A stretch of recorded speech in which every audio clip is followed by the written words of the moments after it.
आता हे झालंय, आता कांदा घालूया आपण. बर. वा. थोडं मीठ टाकूया आपण याच्यात. बर. बस. मीठ टाकल्यामुळे कांद्याचं पाणी सुटतं आणि लवकर शिजतो तो. आता आपण ह्याच्यात मसाले घालून घेऊया. बर. आधी मग गरम मसाला घालूया. गरम मसाला, धनेपूड, जिरेपूड. बर. ही धनेपूड, जिरेपूड, थोडी कसुरी मेथी. हे छोटा बॅटरी बडा पॉवर आहे असं आहे ते. कसुरी मेथी थोडक्यातच फार कमाल दाखवते. फार वास आवडतो मला पण. आता हेही परतून झालंय आपलं. करेक्ट. आता आपण त्याच्यात अळू घालूया.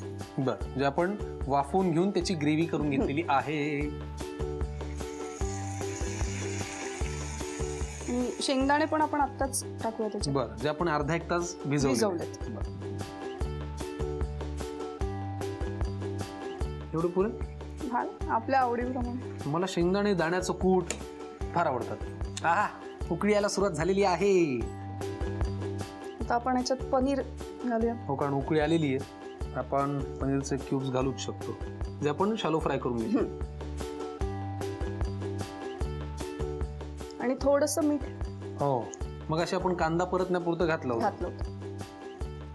बस झालं. पनीर शॅलो फ्राय केलेलं असल्यामुळे काही फार वेळ लागणार नाही. आता काही घालायचं राहिलं नाहीये ना? नाही, क्रीम घालायचंय, पण तो गॅस बंद करून मग घालायचं. मग आता उकळी आली, बंद करू शकतो आपण. झाकण ठेवायची गरज नाहीये. नाही, कारण सगळं शिजलेलं आहे. करेक्ट. आपण गॅस बंद करूयात. आणि आता फ्रेश क्रीम.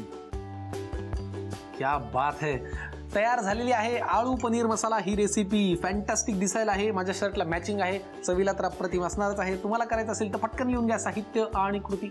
अळू पनीर मसाला करण्यासाठी लागणारे साहित्य: भिजवलेले शेंगदाणे, चिरलेली अळूची पानं, तळलेलं पनीर, बारीक चिरलेला कांदा, बारीक चिरलेली मिरची, कसुरी मेथी, फ्रेश क्रीम, लसूण, जिरं, जिरेपूड, गरम मसाला, धणेपूड आणि मीठ. कृती: प्रथम फ्राईंग पॅन मध्ये पाणी घालून पाण्याला उकळी आल्यानंतर त्यामध्ये अळूची पानं घालून भाजी शिजवून घ्यावी. शिजवलेली अळूची भाजी मिक्सर मधून वाटून घ्यावी. कढईमध्ये तेल गरम करून त्यामध्ये जिरं, हिरवी मिरची, लसूण, तमालपत्र, कांदा, मीठ, गरम मसाला, धणेपूड, जिरेपूड, कसुरी मेथी, अळूची प्युरी आणि भिजवलेले शेंगदाणे घालून सर्व एकत्र करून मिश्रणाला एक उकळी घ्यावी. उकळी आल्यानंतर त्यामध्ये तळलेले पनीर आणि मीठ घालून गॅस बंद करावा. नंतर त्यामध्ये फ्रेश क्रीम घालून अळू पनीर मसाला तयार करून घ्यावा आणि सर्व्ह करावा.